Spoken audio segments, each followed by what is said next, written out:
An intention na nagawa mo.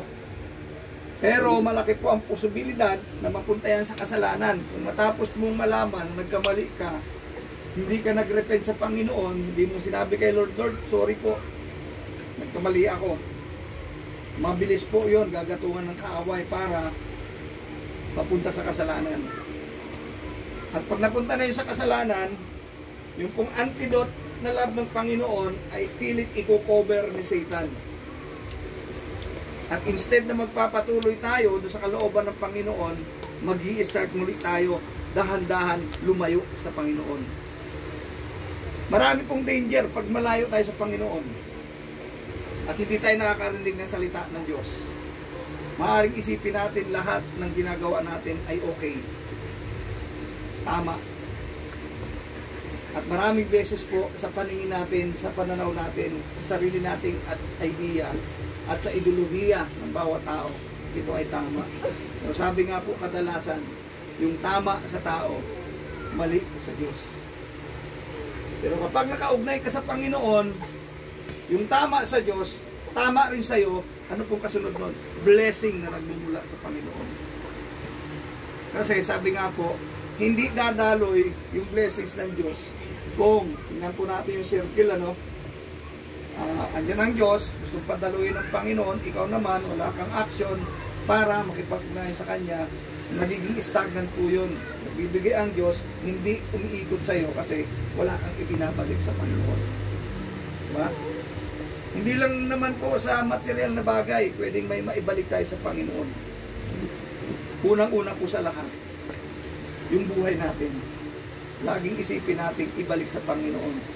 Every night, every morning, every time na narinig mo ang maliit na tinig ng Diyos, pwede kang dumulog at manalangin, magpasalamat, ibalik ang buhay mo sa Kanya sa pamamagitan ng pananalangin. Kauli-hulihan po, laging tandaan natin, kahit kailan ang Diyos hindi po nagpapabaya sa atin. The more you love God, the less you will sin.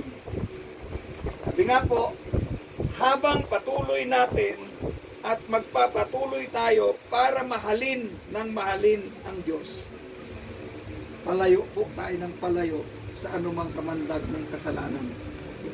At patuloy tayong itinutuwid ng Diyos habang lumalapit tayo sa Kanya. Lagi po natin tandaan yan. Sabi dyan, the more you love God, the less you will sin. Yan po yung sinasabi sa scripture, ano? Maging sa bawat personal na experience natin, nagtuturo ito sa atin. At laging ipinapaalala sa atin, sa bawat pagkakamali na napunta sa kasalanan, ito ay laging merong consequences. Kaya nga po, laging magpakatapang tayo, magpakatatag tayo, at manampalataya tayo na ang Diyos ay lagi pong nandyan para abutin palagi ang bawat sa atin. Para kalitulad po yan tayo ay nasa isang bangin. Hinawakan tayo ng Diyos. Pero kailangan din pong, bayaan lang ba natin yon? Hinawakan tayo ng Diyos. Parang ganito po yan. Sampulan natin, Nanay Glo. Hinawakan ka ng Diyos. Ganyan lang po, kulang po. Hinawakan ka ng Panginoon dahil tinanggap mo siya bilang iyong sariling Panginoon, tagapagligtas ng buhay mo. Sa pagkakahawak na yan ng Diyos, okay na ba yan? Okay na po ba yan? Wala na tayong gagawin? Kailangan pong ikakapit mo yan. Ayan. Mas matibay yung ating pag-uugnayan. Diba?